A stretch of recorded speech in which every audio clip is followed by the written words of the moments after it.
Este video es acerca de las cónicas. En este video se pretende estudiar el cono de Apolonio, las propiedades de las cónicas y se expresará de forma detallada toda la teoría que hay detrás de la rotación y traslación de las cónicas en el plano coordenado. Hipatía fue una filósofa que se estima que vivió aproximadamente en el 355 o 370 después de nuestra era, al 415 o 416 después de nuestra era. Fue miembro y cabeza de la escuela neoplatónica de Alejandría, y a pesar de que no se conservan obras de Hipatía, se sabe que fue una astrónoma excepcional y también fue conocida por los estudios que hizo sobre las curvas cónicas. Hipatía tomó muchas de las ideas de Aristóteles, quien propuso que el movimiento de los demás planetas del sistema solar era el resultado de una ilusión óptica del movimiento de la Tierra y de los demás planetas alrededor del Sol. Gracias a Sócrates Escolástico, el historiador más próximo a su época, se saben muchas cosas sobre Hipatía. Se sabe que su muerte fue implicación de Cirilio de Alejandría, y que fue apedreada y sus restos fueron arrastrados y quemados por los cristianos que conspiraron en su contra. Algunos de los estudios y experimentos de Hipatía fueron el estudio con el cono de Apolonio, y también se dice que realizó experimentos a bordo de un barco en movimiento, mostrando que los objetos que caen desde un cuerpo en movimiento como la Tierra siguen una trayectoria recta, y con eso poder probar una teoría que afirma que la Tierra se mueve alrededor del Sol. Más tarde, este experimento sería tomado por los conceptos de relatividad galileana y también sería explicado por la primera ley de Newton, la ley de la inercia. Y 1200 años después, Kepler descubriría que una de las formas del cono de Apolonio describe el movimiento de los planetas. Así como la filósofa y pionera en las ciencias Hipatía, en la actualidad muchas mujeres continúan con el estudio y desarrollo de las cónicas.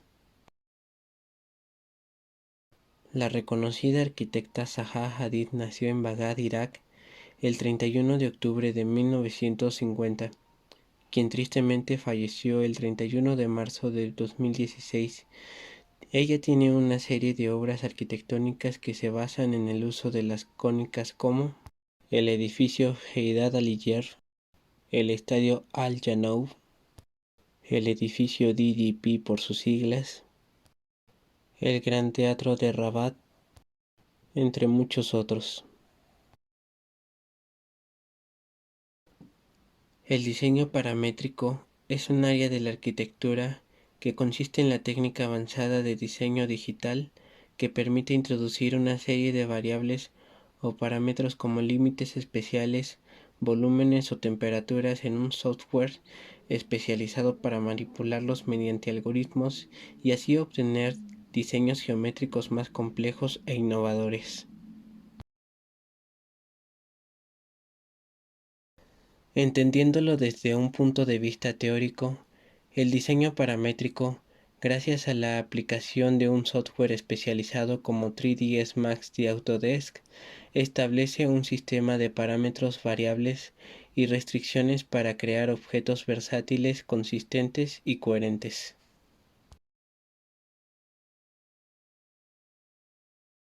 Para empezar a estudiar las curvas cónicas, empezaremos por mencionar por qué se llaman cónicas. Deben su nombre al cono de Apolonio, el cual al ser fragmentado o cortado con planos en secciones específicas de un cono, obtenemos las cuatro cónicas existentes.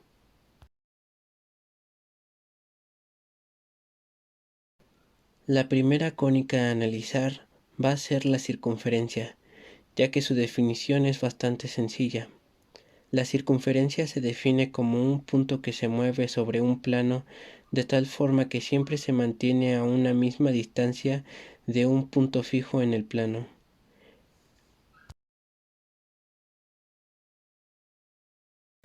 Como podemos notar, si observamos el plano que pasa por el cono de forma perpendicular a él, la definición se adecua perfectamente con lo que observamos.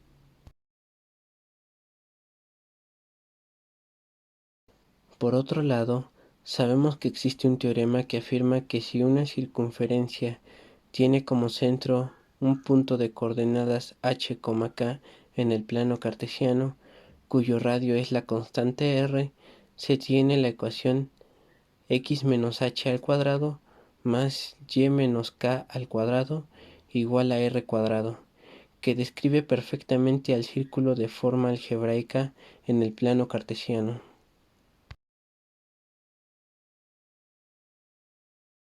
La siguiente cónica a analizar es la elipse, ya que su definición es relativamente similar a la de la circunferencia.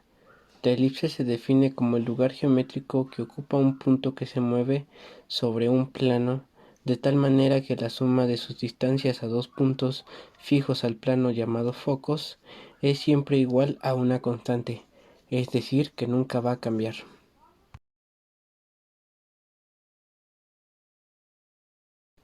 La fórmula de la elipse se deduce a partir del hecho de que la distancia que hay entre un foco 1 y un punto P que pertenece a la elipse más la distancia que existe entre un foco 2 y ese mismo punto P va a ser igual a 2 veces A, donde A es una constante positiva mayor que C. Con un poco del teorema de Pitágoras podemos conocer el valor de la distancia entre F y P y la distancia entre el foco 2 y P.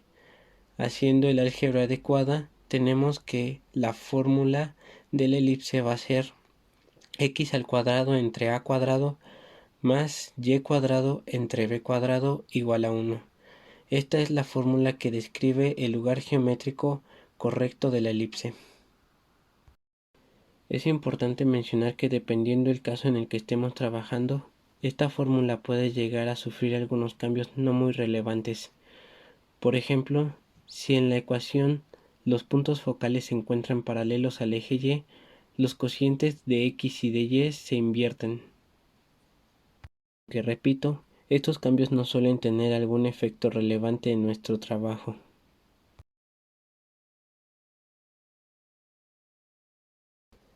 La ecuación algebraica que describe el lugar geométrico de la parábola es y cuadrada igual a 4p por x, pero cuando el eje Y es paralelo al eje de la parábola, entonces la ecuación está dada por x cuadrada igual a 4p por y. Esto como en el caso que teníamos en la elipse. Son cambios significativos pero que realmente no afectan mucho a la hora de trabajar con estas ecuaciones. También es importante mencionar que cuando el punto focal está sobre el eje X, la parábola va a abrir sobre el eje X ya hacia la izquierda o a la derecha. El punto focal está dado por el punto coordenado P, 0 para el plano cartesiano. Por otro lado, cuando el punto focal se encuentra sobre el eje Y, la coordenada que le corresponde a este punto en el plano cartesiano es 0, p. Entonces la parábola va a abrir hacia arriba o hacia abajo.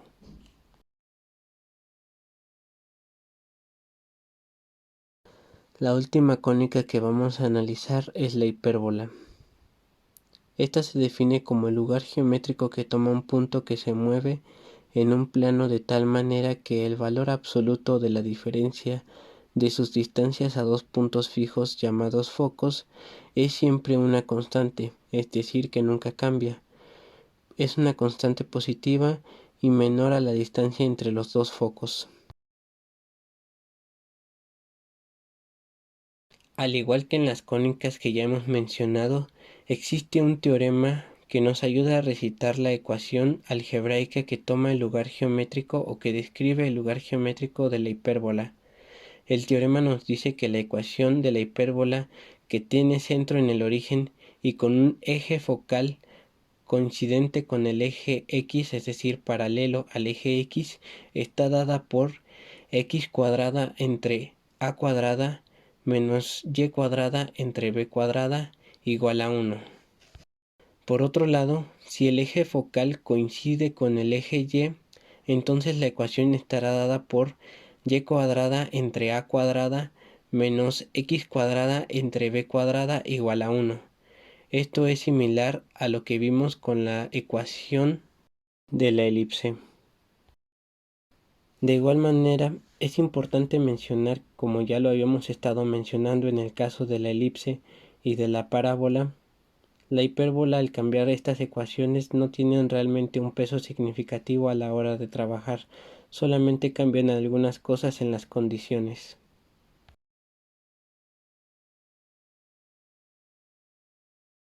Por último, notemos que estas cuatro curvas poseen propiedades y características diferentes entre sí, pero en general comparten algo en común. Algebraicamente se pueden expresar mediante la ecuación general de segundo grado, que está dada por ax cuadrada más bxy más cy cuadrada más dx más ey más f igual a 0. Por un lado, notemos que estas cuatro ecuaciones algebraicas que dimos para estas cuatro curvas solamente están definidas cuando tratamos con curvas que tienen centro en el origen.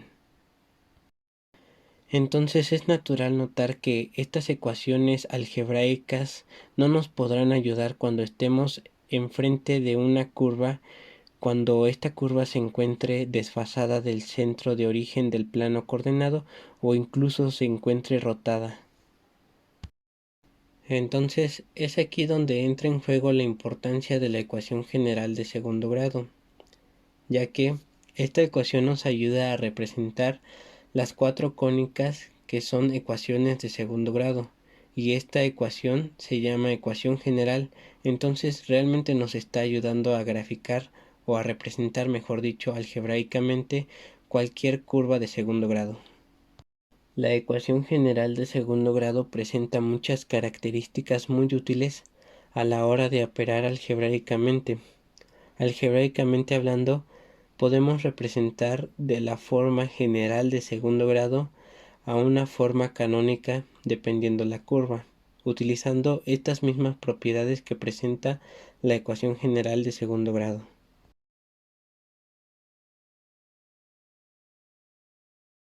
A esta ecuación general de segundo grado podemos aplicarle una transformación por rotación de los ejes coordenados, aplicándole los senos y cosenos correspondientes a los x y y.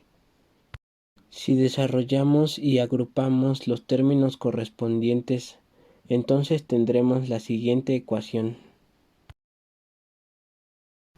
A partir de muchas propiedades de esta ecuación podemos angulizar la ecuación para que carezca del término x' y', es decir que debemos hacer que el término b' sea igual a 0.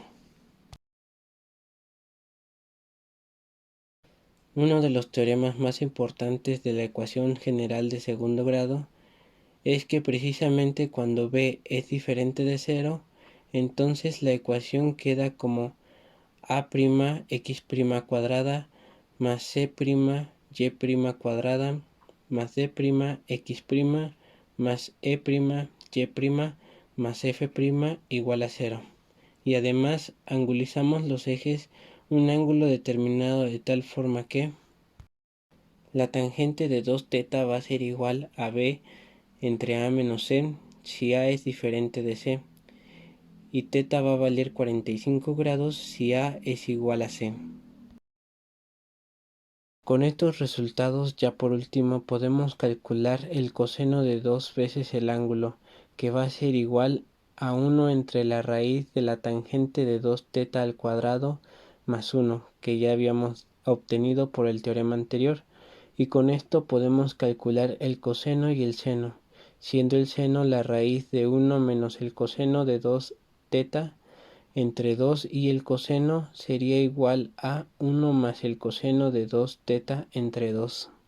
Con el coseno y seno respectivamente ya conocidos, podemos sustituirlos en nuestra fórmula para poder efectuar la rotación correspondiente y eliminar el término xy. Por último, también vale la pena mencionar que existe algo llamado indicador. El indicador nos va a decir de qué naturaleza va a ser nuestra curva. El indicador es igual a b cuadrada menos 4a por c. Si el indicador es igual a 0, entonces la naturaleza de la curva es una parábola. Si el indicador es menor que 0, entonces la naturaleza de esta curva es una elipse. De igual modo, si el indicador es mayor que 0, entonces estamos hablando de una hipérbola. En general, ya podemos decir que estamos preparados con la teoría más básica y entendemos todo el trasfondo teórico que se oculta detrás de una transformación de ejes coordenados. Mencionamos también que estas transformaciones tienen un nivel mucho más abstracto en áreas fuera de la geometría. También podemos concluir que el mundo del estudio de las cónicas es inmenso y tiene muchas aplicaciones muy interesantes dentro de las ciencias como la física y en las disciplinas como en la arquitectura que ayudan a desarrollar y profundizar el estudio de esta misma área.